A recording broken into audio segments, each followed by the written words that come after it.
你知不知道你对主的最深的认识是你生命中什么个时候？是风平浪静的时候啊，还是大风大浪的时候，你对主的认识会更深刻？请问，我想弟兄姊妹一定很清楚我的答案。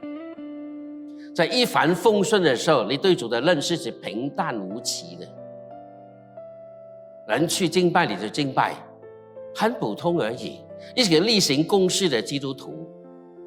有没有时候神让你遇见一些风浪，遇见一些打击，那你对主的认识就不一样？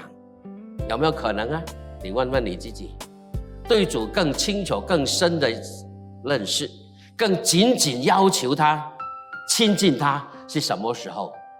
是你人生遇见风浪的时候，在你生意要破产的时候，你说主啊救命啊，